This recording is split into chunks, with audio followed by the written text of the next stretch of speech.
My name is Tom Bearden, Lieutenant Colonel, U.S. Army, retired.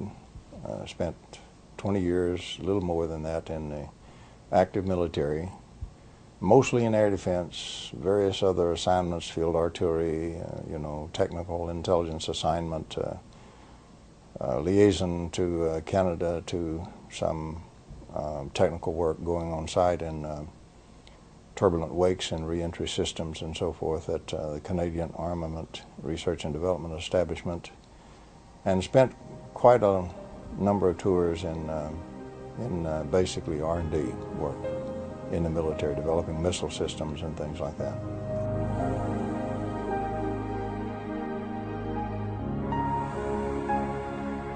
For about 20 years or more, some associates and I have been researching very heavily into trying to extract electromagnetic energy from the vacuum.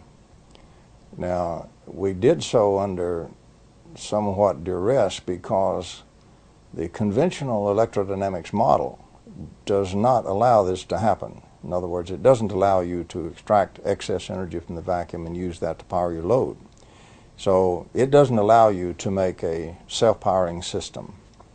So we took the approach that some of the phenomenology we had seen in experiments and so forth convinced us that it was possible, and there didn't seem to be any real physical reason why it couldn't be extracted if we could find the way to do it. But we had the problem of why doesn't the electrodynamics allow it to be done? So at the same time, we also began a study of the foundations of electronics. In other words, what are the fundamental concepts that are assumed in the theory? Where did they come from? And how did they get in there?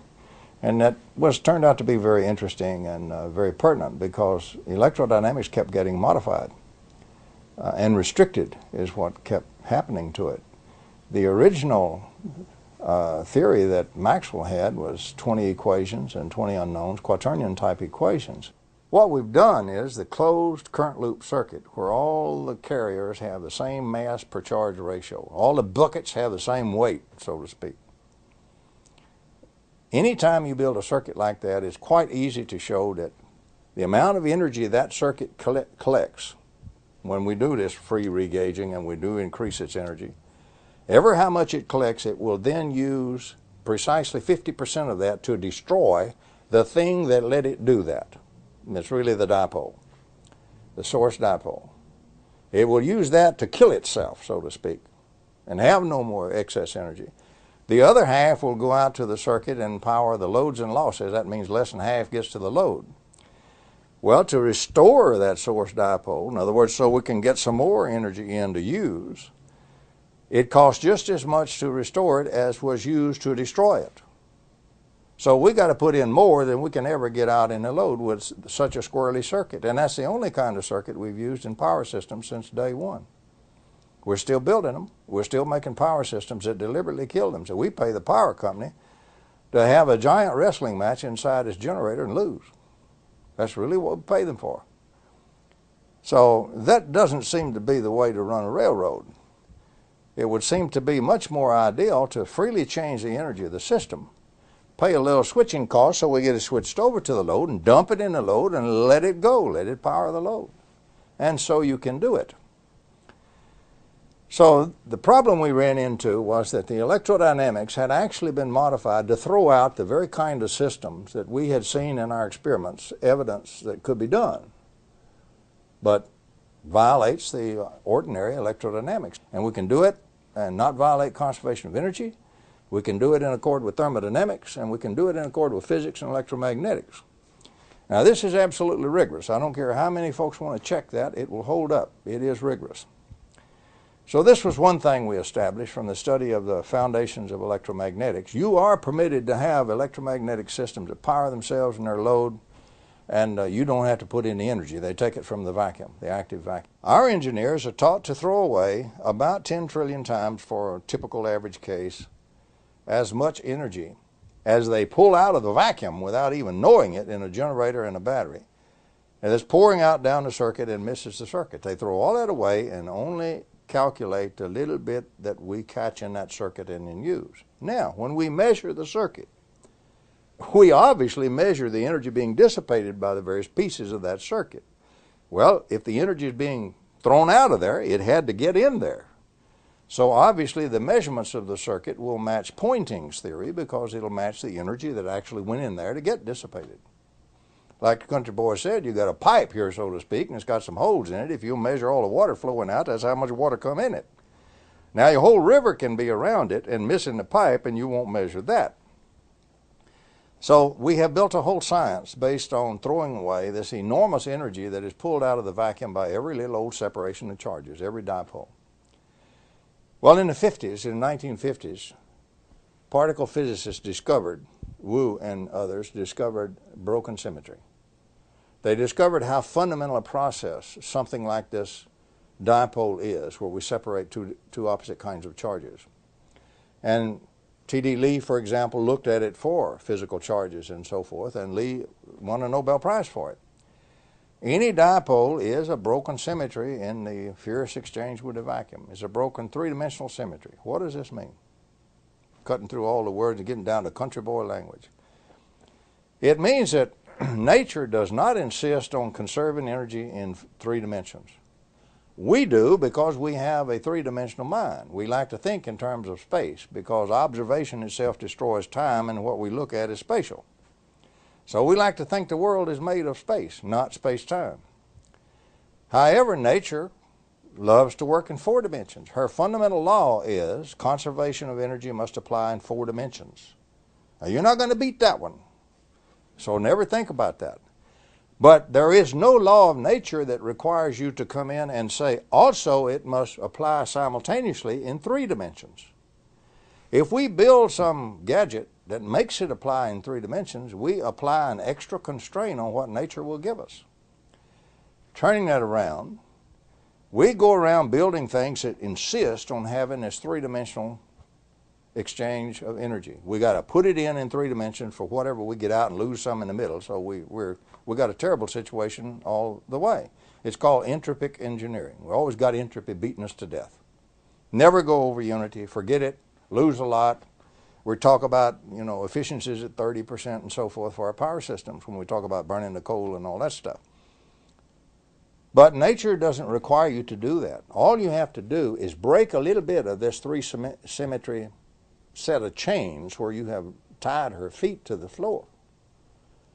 Once you break the flow in three dimensions, you no longer have to conserve energy in three dimensions. The basic conservation of energy is an inflow from four dimensions, outflow in three dimensions. From the fourth dimension, converted and flowed out into three. And that one is free. Giant negentropy is free. Nature will start reorganizing a goodly percentage of the whole vacuum for you, spreading at the speed of light, and will continue it as long as you leave the dipole alone. The original charges and dipoles in the original matter of the universe have been putting out energy and reorganizing the vacuum for 15 billion years. Today we're said we can't engineer negentropy when negentropy is the easiest thing in the world to engineer, whereas entropy is the hard way to do it, and that's the way we all do it. The bottom line of this is if we'll initiate the negative entropy and let it go, it's just like you punched a hole in the ground and you got a big gusher of oil. You don't have to furnish the pressure and you don't have to furnish the oil. Here it comes. And it comes out in real oil that you can use. And the common dipole in every electrical circuit pours out energy in that fashion. The problem is not how to get enormous energy from the vacuum. That problem been totally solved. It was actually solved in 1903 had we understood it. Had we understood what Whittaker wrote. We didn't. But now we do understand it, and we do certify very rigorously with some of the AIS papers that that is for real. The problem now is how do we catch a goodly bit of this energy and use it asymmetrically. You dump it in a load, let it power that load, and not use half of it to go back over and kill the little dipole. So we set about then to build one that wasn't built that way. Have you been successful? Yes, we have been successful. We have just built our second model. The first model produced 5 times out what we put in. We pay for switching costs. We don't put any energy into it to actually power the system. It comes right out of a permanent magnet, which is a dipole. the reason for using a permanent magnet is very simple. You can pass the flux back in a flux channel back through the permanent magnet, and those poles don't get destroyed. They are welded into the material when you magnetize it. That's not like little charges separated in electrical charges. You knock the charges out and destroy the dipole.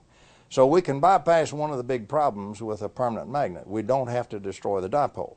That gives us one solution going in. The other is, how do we catch the energy?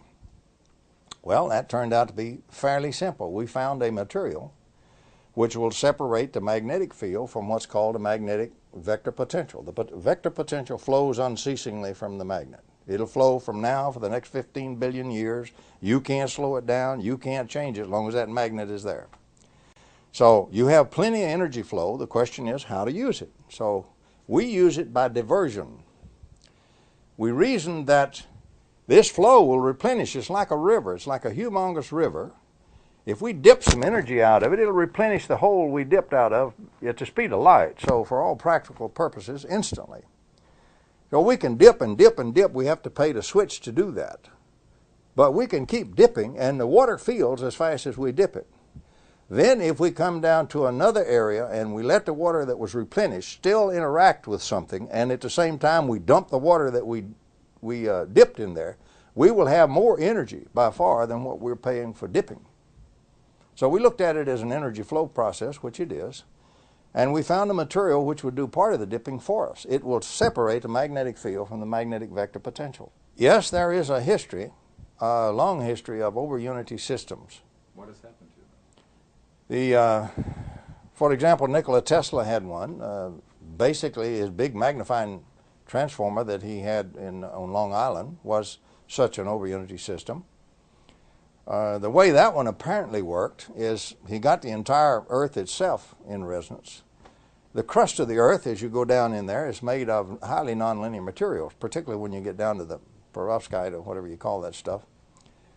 And it will act in the bulk even. It will interact in a sort of a nonlinear optics fashion. It will do phase conjugation. And so eventually what it does is everything going on is feeding energy into the Earth starts to feed energy into that wave that he created. So he gets a lot more energy in his resonant wave fed from outside, from the environment in the interior of the Earth. And that's the way he built up a humongous wave of energy. His idea was you could then put in a tap on it anywhere else on the world and extract it free. And of course J.P. Morgan's take on that was, that's foolish. You can't put a meter on it. So that actually doomed much of Tesla's career at that point when Morgan found out that Tesla, was going to produce the energy freely. Small cost here at a central location. Everybody else could tap it for free. It wouldn't have powered the whole world today. It would have powered much of the world in those days.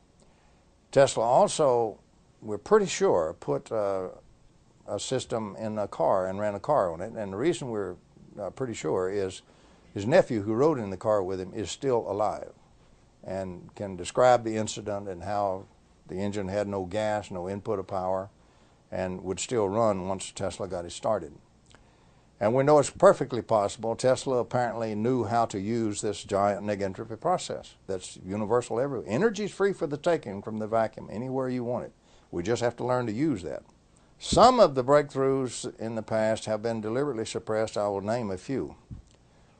T. Henry Moray was inspired, of course, by Tesla's work, and he demonstrated so many times to so many scientific and engineering groups and people who were skilled in the art.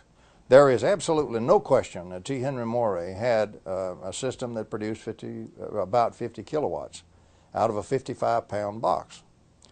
This is well established as you go back and look at all kind of certified tests and everything else that he did.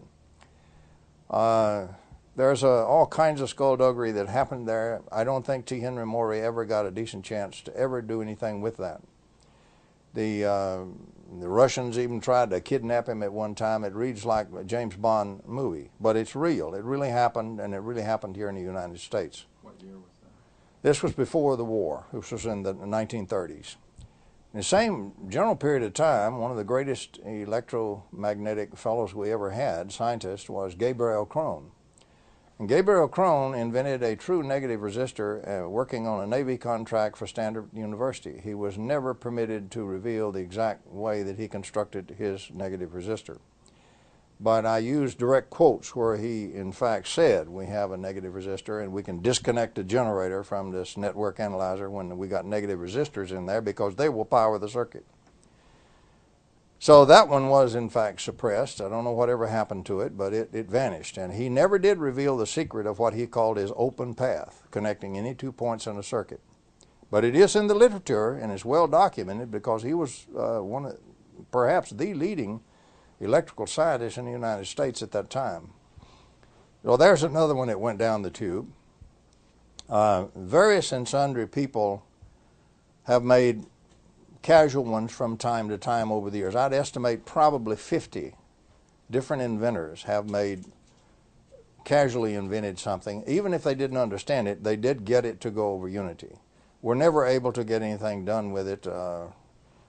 Most of the time they incurred a lot of enmity from the scientific community. Sometimes we're really hounded. And sometimes we're just very naive. Sometimes very naive. Probably the best documented scientifically over unity systems, self-running, self-powering systems, were developed by the Russians before World War II. It's in the French scientific literature, and it's also in the Russian scientific literature. The papers are there. I quote them in many of the things that I published. And you can go check the papers. The theory is there. Many papers are published on this in the Russian scientific literature. They built what we call parametric oscillators. They have an oscillator going and they change in the middle, they switch the actual inductance or capacitance or both of the things so that it becomes a self-oscillation device. And they reached, goodly power for those days of 50 and 100 kilowatt devices. There are many ways of looking at the suppression that's occurred in this area, and certainly I do not wish to talk about it myself, but I've been a victim of quite a bit of suppression. So has any other legitimate researcher in this area. All I can do is give you my ideas and drawn from my own experiences and what I think it is and where I think it's coming from. Today, we don't have so much big kingdoms. Today, we have big economic programs, big economic countries, or basically, we have cartels. We have a whole set of cartels in an area, interlocking corporations, and behind this, we have a few people who are quite wealthy and who own most things. Now, the normal nature of the beast for very powerful empires, let's call that an empire. It's a corporate empire, a set of corporations empire. It's basically a cartel. Historically, as far back as you want to go, we have had cartels. Any time we have a very powerful cartel or set of people that control a lot of things, that resists any means of changing its inflow of control and its inflow of funds and money and its power. Everybody's trying to be the big monkey. It's really as simple as that.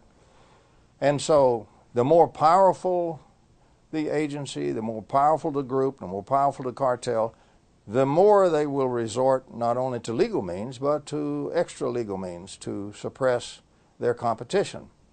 This is openly known today. For example, the greatest espionage in the world is industrial espionage between one corporation and another right here in America. They're the ones that hire all the spies and the spooky equipment and everything like that, by far more than the intel agents do.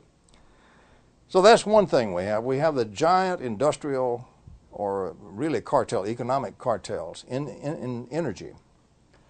And it's not one cartel. There are many, many groups in energy, and each of those has become very powerful in its own area, and each one does not wish to see simple little electrical taps pulling out enormous energy from the vacuum. They would much rather see you burning a lot more oil and so forth. So yes, in my view, there is a very active suppression effort by those kinds of folks. Part of that goes into very unique areas. They don't do it so much. It's not totally mafia type stuff. It's not like, you just flat get shot. There's some of that. But one of the main ways of suppressing it is they take a deep psychological profile of an individual that they wish to suppress. What it means is they really wish to get him entangled in all kinds of difficulties he can't get out of. Now, a good trait from a human being standpoint may be a very valuable trait to somebody who wishes to manipulate you. For example, suppose you're easy to approach. That's a vulnerability. That's a serious vulnerability. So one's deep psychological profile is examined in great depth by real experts. And any way that you can be gotten to where you're naive, you don't have who knows international finance? You can be had on a money laundering scheme easily and not even recognize that's what you're in. So any way that you do not have good knowledge, or you do not have ability, or you have a vulnerability, they call them vulnerabilities, then they arrange scenarios just like you would write a movie. In fact, they do it with computers. It's all computerized. And in this scenario, we write a play where this particular vulnerability is going to be exploited in the target.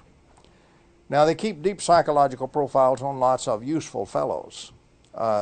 These are people who basically have knee-jerk reactions or something, or they're radical, or they have some kind of way they interact, which, if could be connected with you, would be in the area we wish the interaction to occur, to get you off into something else totally different from what you're doing. So the next thing you know, here, all it takes to set that up may be a phone call and stimulate the interaction to occur. And then the controllers sit back and watch the game go. It's gaming. But it's just like watching a movie scenario. One of these days, we'll probably write a book on gaming and how it's done and what kind of the main games they can use. But I can tell you they're very effective. You can get so many different games from so many different walks of life by so many charming folks who are really oily characters that you would not believe it. And those come at you en masse. And usually they bury you. They bury you off in the courts. They bury you off. They get you tricked into doing an illegal act. How would they do that if you wouldn't violate the law? Real simple. How can you be made to violate the law when you're not a criminal? Simple. Let me give you a for instance. A fellow comes in and he says, you know, we really need to get some real major financing. Every inventor's poor. Everybody's struggling. Nobody's got the money to build all these build-ups, which may cost $10,000, $15,000, $20,000 a piece. So everybody's struggling for money. So he comes in and we're going to raise this. We're going to form a stock company. We're going to do all these good things. Unbeknownst to you, he goes off to the Securities Exchange Commission and several other people, Treasury Department, and he says, hey, I think I have fallen in with a den of thieves. Of course, he's the CEO now, understand? Of course, he's the guy who knows all this stuff. And I'll tell you what I'll do. If you'll give me immunity to prosecution, I'll help you catch these crooks because they're going to do the greatest money laundering thing you ever heard of. It's going to come right out of one of these foreign countries, going to be scrubbed and come in here to fund this effort. It's going to be laundered dope money or something like that. You have no knowledge this is happening. And they jump at the chance. They'll give him the immunity to prosecution. That's their normal modus operandi. They want to catch some crooks, and this guy's going to help them catch some crooks. So then he goes off and sets all this up and keeps you deluded about what's happening. Now you wind up in where the thing is going to be consummated somewhere, and if you consummate it, you wind up behind bars for about 20 years wondering how you got there when you never did anything to money launder anything. He's the fellow who did it and who set it up, and he testifies against you because he's immune to prosecution. This is one of the standard games. Machiavelli is not dead. He still lives. And these are the games that are played, and it's particularly played in the systems where people are trying to build over-unity systems. It's been very effective in stopping some of them. Do you think lethal force has been used? Lethal force is used. I worked with an inventor, for example. The Sparky Sweet is quite well known.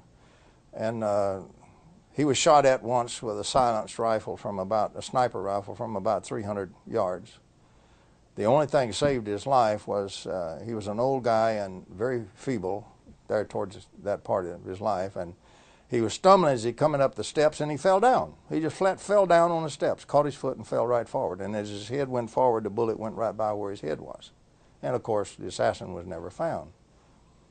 So there are many cases like that. Some are killed. I believe Marinoff, I believe to be a kill. I don't believe Marinoff jumped off a building when he was excited on the way to to talk about his invention and so forth. Gave no indications of it. If I can believe the reports of the people who visited where his body lay on the pavement glowed. And there's only one weapon on earth that will kill a human body and leave where it lies on the cement, let the cement glow under it, and that's a longitudinal wave shooter, what's called a shooter. So I believe, my personal belief, I can't prove this in a court of law, I don't intend to try, but my personal belief is that Marinoff was killed. He was probably killed by either the KGB or one of their agents from one of the other Iron Curtain countries, killed with a shooter and thrown off the building to make it look like suicide. The police probably knew about it. That's why they let the body lay so long before they moved it. They didn't want to tangle with the longitudinal waves from it. So yes, there are some rather bizarre things that have occurred to some people. As I say, I prefer not to dwell on that, try to get by as much of that as we can and try to dwell on the science. The only way we're ever going to beat all of this stuff, we have to convince the scientific community that there's real science here. Let me now review some of the implications of what I hope is just now emerging in these energy systems, where we take the energy from the vacuum, turn it into normal electromagnetic energy, and we catch it and use it to power our loads. First of all, every system we got out there has been doing this. We just didn't know it. We thought the generator powered the external circuit. It doesn't. It does not power it at all. All it does is we twist the crank on the generator, the shaft, to turn the shaft, and that forms a magnetic field inside the generator, and that energy in that magnetic field dissipates itself upon the internal charges to force the positive charges in one direction and negative charges in the other and make that dipole, and that's all the generator does. It doesn't add 1 watt to the power line. All the coal, all the oil, all the dams ever built, all the nuclear fuel rods ever consumed, never added 1 single watt to the power line. All they did was keep rebuilding the dipole that we have designed the silly circuit to destroy faster than we can power the loads. Not the way to run the railroad. So we have polluted the planet, we're killing species, we're poisoning our own lungs and our own environment. We don't have to do that. But it's a giant set of cartels, it's a giant financial set of empires, and it's going to continue this way unless we get the attention of the scientific community focused on it, and hopefully get some legislative action focused to force the action to develop these kinds of systems. Now, the implications once we develop them and start to use them, first of all, we don't have to have all this nuclear. Look how expensive and how long it takes to build a nuclear power plant, and then all the radioactive waste you have. You know, they still store the fuel rods on the sites after they're spent. They don't know what to do with them. So you got all kind of schemes about where you're going to put them. The blunt truth of it, right now we're storing them on site at the nuclear power plants.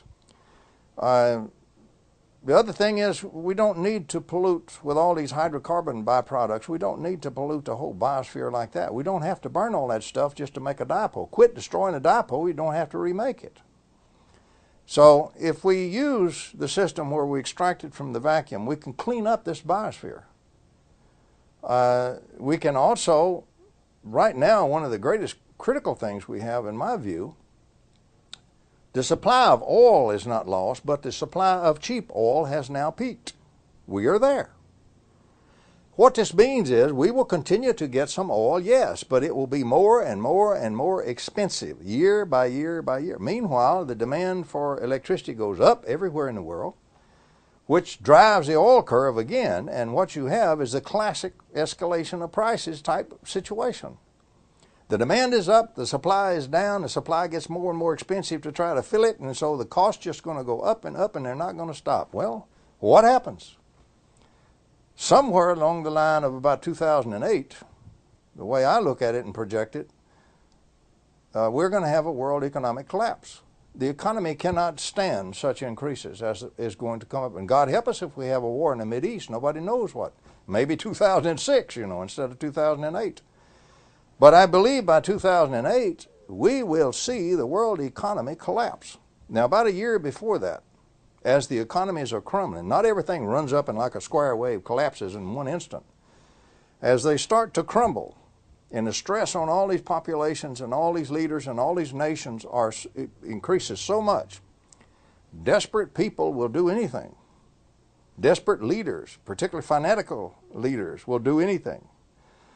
What will happen is their conflicts will increase and escalate, and they will start to use the weapons they have in those conflicts. And there's about 25 nations now, according to the Secretary of Defense Cohen, that have mass destruction weapons. Nuclear weapons, for example, for goodness sake. If you don't have nukes, maybe you bought some surreptitious plutonium. Look at what will happen to your water supply in New York City. You put a little plutonium in it. So all kinds of things. People that are poor nations that can't afford nukes have biological weapons.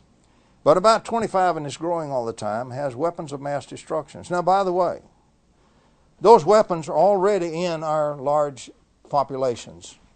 If you will check Colonel Lunoff's book, Colonel Lunoff is the highest-ranking GRU defector we ever had, and his book's cleared by the CIA, so what I'm saying is cleared.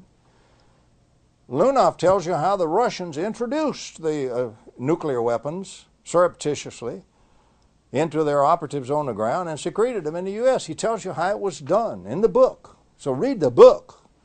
All our big cities, as far as I'm concerned, and population centers already have weapons of mass destruction hidden in them. We used to call that dead man fusing.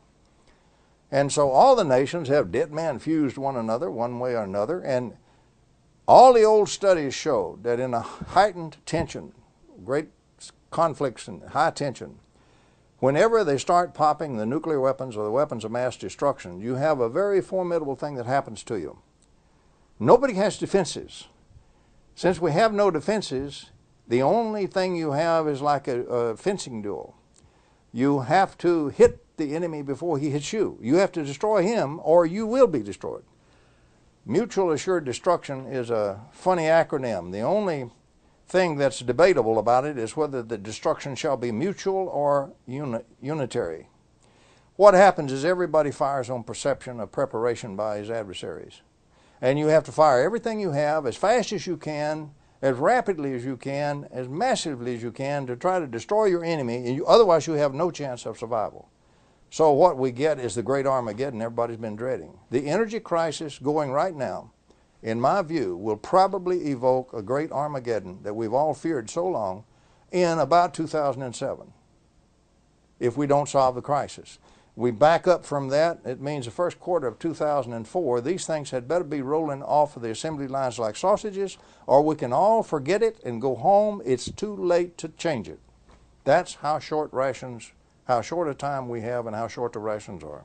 Because of what I view as the stress, I view this as the greatest strategic threat to survival of the United States and in fact of civilization itself that has ever existed in my lifetime. Now, the fools may blow the world from other causes, don't misunderstand me, but they're going to blow it from this cause. This I'm quite certain of in my own view. So it means that anything I can do to try to stop that has to be done. What we need is a great Manhattan Project. You can do it. This is a doable. We have the principles. We know how to do the giant neg entropy. We have good scientists. We have some sharp young grad students and postdocs. They aren't allowed to work on these kinds of things. For goodness sakes, let's marshal them together like we did in World War II to get the atomic bomb, which we went from zilch, you might say, in 4 years. We had an operational bomb. Let's do the same thing here because survival depends on it. Not only of us, but of civilization. There's even a little evidence, and I don't know really how to put this in perspective. We had one friend, for example, that we worked with very closely who built practical over unity systems. He demonstrated at a conference, for example, an 8-kilowatt system. And then very mysteriously, he and his whole family disappeared. We have found out since, in fact, not long ago, that he's still around, and he's doing very well because he was attired in a very expensive suit and a very nice automobile. But he and his family are okay, even though they disappeared back there. But here was a successful unit that just flat disappeared off the face of the earth. Now, I assume, rightly or wrongly, it has to either be for the great financial empires or it has to be for some kind of black project that somebody needed a power system that would power itself in the load. And they classified it. Whatever it is, I don't know, but whatever it is, the survival of humanity itself and civilization itself is now at stake. And I really believe through the auspices of the U.S. government, regardless of what that kind of program in it anywhere may have, we must bring it forward to save ourselves and save the earth. If we don't, we can keep it secret, or we can keep it in the control group hands, and we shall all go down to oblivion in about 2007. If they don't have a war in the Middle East or something and do it in 2006 or 2005. I'm the co-author of a paper in the literature way back there which reports a successful anti-gravity experiment. I'm not going to do another experiment, not even going to participate in one. Not going to. So, you know, everybody's got a little bit different circumstance, and my circumstance for me to go on living and staying healthy and doing well depends on me avoiding certain areas, and that's one of them. But I can work in energy. I can even work in the medical area. But right now, the medical won't do you any good if we all go down the tube. Exactly. So energy is it. What needs doing immediately deals with the scientific community. If you look at what the scientific community is doing, I'm speaking sadly, but I'm speaking bluntly and truthfully. If you will read the literature, you will find it's almost business as usual. They're not doing anything that has any chance of stopping this problem before the world explodes in our faces. Sure, windmills are good. Burning the oil cleaner is good. All of these things, building a couple of more dams is good if you don't destroy too much of the biosphere, etc., etc. Building some windmills is good. However, that's a spit in the ocean. It doesn't solve the problem.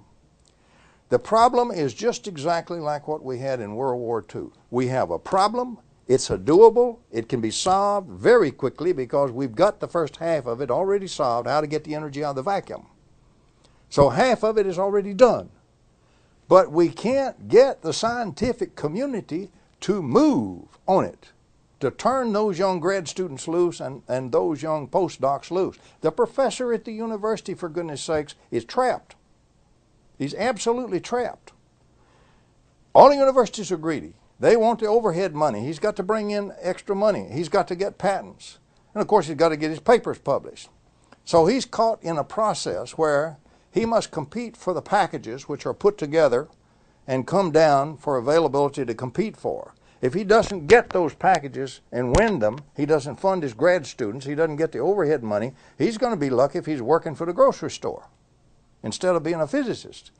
So he's in a mad scramble to try to feel and keep running on a treadmill to meet the conditions that's been laid down on him. And goodness sakes, those packages already prescribe all the research he's going to do and his grad students are going to do. So we've got the whole scientific community working on the wrong problem.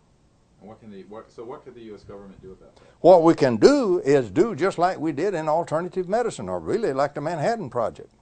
You can order the scientific community to do it whether they wish to do it or not, and hold them accountable from the highest level to the bottom. How much money are we spending in our national laboratories on nuclear stuff? Don't we think at least about 10% of that money ought to be rooted out of there and spent on nothing but this, which might save us while the other stuff takes us down the tube? Of course we should. In fact, it ought to be more than that. The best scientists we have, the best grad students, the best postdocs ought to be turned loose on this problem, and that means funded. And that means that we do not allow scientists to slander and libel people who are trying to do research in this area. Right now they do it wholesale and they do it at will. Now, look at what they call me in print, for goodness sake. But the problem is the scientific community resists change and it's doing business as usual. And my bottom line is, unless the legislative branch, together with the administration, forces them to get on this problem and solve it, they will not only fiddle while Rome burns, they will help burn it. The only alternative you have now, of course, since at this moment, as we speak, the government has not moved. The scientific community has not moved. So that is a fact as of this moment I'm speaking. I hope that changes. I'm trying to change it. But right now, that is a fact. And right now it's a fact they're not going to move unless something happens to move them, and neither is the scientific community. Failing that, the only thing left is the private industry. And that's a mixed bag. First of all, the moment you try to do it in the private industry, then is when you are absolutely vulnerable to all the games. For example, lawsuit alone.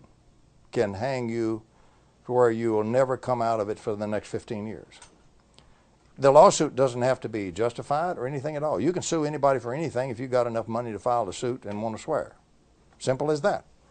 So the other thing you have is you can trigger anybody from anywhere for all kinds of radicals to come out of there and say, oh, you used a coil of wire, or you used something over here, you used some semiconductor, you stole my invention. And so the next thing, you can be in court for 20 years on that. All of this comes at you. This is part of the delay. This is the groups wanting to stay in power while we all go down the tubes. They operate primarily in the private sector. So you're automatically in that arena where the real lions are after you all the time. You're over there trying to find a legitimate deal. Okay, let's talk about venture capital, sometimes called vulture capital. But if you find a good one, it's not vulture, it's venture. What does a venture capitalist want to do? He wants to buy 30% or 50% of your company, or 51, or maybe 60. He's got the money. Then the next thing he wants to do is he's going to move you and all your guys right out of there, and he's going to put his own management team in there, and he's going to run it with bean counters. If you run this one with bean counters only, you destroy the program before you start. So your only choice then is to avoid venture capitalists like the plague, and to try to go for licensing, which means the brunt of doing the research on the front end falls on you and your meager resources, which for working people is whatever you can afford out of your back pocket. But if you don't do that, you're not going to do it anyway. How many have you seen in the past that went to venture capital route that were real? How many of them made it? I can name 3 or 4 that were real. They're not there yet. They're not going to be there. They were buried. So the thing that sets in, you have to do it by licensing. Then you got to get the patent office. The patent office says it's impossible to do an over unity system. The API, the Physics Institute, comes down on you and says it's absolutely against the laws of nature. It isn't. These are people who haven't even studied the problem, and they know classical thermodynamics, but it's against the laws of nature and it violates classical thermodynamics. Of course it violates classical thermo. You can't build one of these by classical thermo. You build it by the other kind of thermodynamics. So the next thing you have is the scientific community is all over. Look what they did to cold fusion. There's real stuff in cold fusion. 600 experiments worked, for goodness sake. So the thing is, you're against the scientific community is against you. Lock, stock, and barrel. And by the way, everything is a distribution curve. Get off of this horse pucky about scientists are always sweet, nice, reasonable people. That is not true. 10% of them are devils. 10% of them are angels, ought to be rewarded at the salt of the earth. But 10% of them have absolutely no ethics, absolutely playing nothing but the big monkey and power game, and absolutely your worst enemy in this area. Glorious opportunity to, in other words, the vultures, or there's a better word for it, the wolves go around looking for the rabbits, and you're the rabbit and they're the wolf. So your next thing you get into is a big wolf-rabbit game with the scientists over on that 10%. So you face all of that. Meanwhile, you've got to go to the patent office. You get to the patent office, what are you looking at? This is impossible. This is perpetual motion. You say, well, the atoms have been doing this for 15 billion years. It's not perpetual motion, but it's just long-lasting. But they call it perpetual motion, and of course there is an unwritten law that anything that's perpetual motion shall not be even proved or looked at. You can't even get a serious consideration in the patent office. I speak as one who has submitted patents in this area. I know what I'm talking about. I've defended a couple of them. So what we have is a situation where the entire structure of science, industry, the organizations of science, and the patent office are already against you. If you can't get a patent, how can you license?